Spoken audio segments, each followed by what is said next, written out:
Bonjour tout le monde. Comment stimuler votre cerveau pour une meilleure mémoire et un meilleur apprentissage avec les huiles essentielles? C'est le sujet que nous allons aborder maintenant avec la naturopathe Anne-Laure Jaffrelot. Stimulons sainement notre cerveau, Anne-Laure. Alors, c'est vrai que souvent j'ai des questions qui me viennent sur la mémoire et la concentration. Oui. Donc, il y a beaucoup de gens, soit qui passent des examens, soit qui sont en baisse de concentration, surtout après manger. Donc, la première huile qu'on peut utiliser, c'est l'amande poivrée. L'amande poivrée, en fait, rien qu'en la respirant, elle a un côté tonique mental. Donc, c'est une huile qui est refroidissante, qui remet tout de suite dans son côté cartésien, dans l'intellect.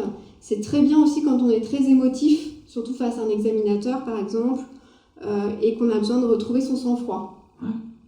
Ensuite, on a le romarin à verbenone. Alors, le romarin à verbenone, c'est vraiment l'huile de l'apprentissage. Ça a été démontré par des études scientifiques qu'en fait, en respirant du romarin, on stimule sa mémoire et l'apprentissage, notamment au niveau des langues, mais ça peut être aussi au niveau d'autres choses. Donc ça, c'est très intéressant quand on révise ou quand on a des choses à apprendre, à se passer sur les poignets une goutte ou à respirer le flacon très régulièrement.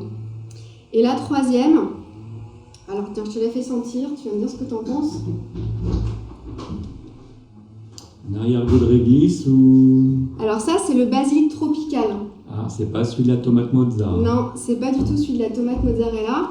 Par contre, c'est très intéressant le basilic tropical quand on est stressé, quand on est très dispersé et qu'on n'arrive plus à se concentrer sur une tâche ou sur une idée ou sur un travail.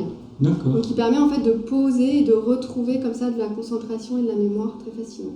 Et on les utilise comment? Juste en respirant la bouteille Alors soit on fait juste en respirant, soit on peut en mettre quelques gouttes dans un diffuseur, soit on peut en mettre, si on n'a pas de diffuseur, quelques gouttes sur un Kleenex qu'on garde avec soi, ou bien on peut mettre éventuellement une goutte sur soi. Alors il faut les mélanger avec de l'huile végétale. D'accord. Donc on peut se faire un petit flacon avec de l'huile végétale et quelques gouttes d'huile essentielle qu'on va après appliquer sur les poignets et qu'on va mettre ici sur le torse. D'accord. Le plus simple, c'est de respirer soit au flacon, soit de respirer une ou deux gouttes sur le mouchoir, et il faut le faire régulièrement dans la journée. Et si j'ai bien appris la leçon des précédentes vidéos, menthe poivrée, pas pour les enfants en dessous de 10 ans. Exactement, et le basilic tropical aussi. Et faire attention aux yeux de la menthe poivrée, c'est... Oui, alors l'amande poivrée, il ne faut pas s'en mettre trop près des yeux, en effet, quand on a mal à la tête. Les trois, en fait, sont pas recommandés chez les enfants. Donc, enfant, là, ça veut dire pas en dessous de 15 ans, quoi. Ah ouais, carrément, d'accord. Oui, Donc, il faut attendre d'avoir le bac pour utiliser. Il faut attendre de passer le bac pour utiliser les huiles pour la mémoire. Et après, avant, débrouillez-vous. Non, après, il y a d'autres choses. Il y a le citron, par exemple, qu'on pourrait utiliser pour les enfants, ou en tonique. Il y a le laurier noble qui est utilisé pour éviter la dégénérescence, donc notamment pour utiliser pour les personnes qui ont Alzheimer ou des débuts d'Alzheimer pour le cerveau. Donc ça, on peut le diffuser. Ça, c'est des huiles qu'on peut utiliser pour les enfants aussi. Donc toujours en diffusion sur un mouchoir ou en respirant la bouteille de façon ou dans un diffuseur. Sinon. Ok.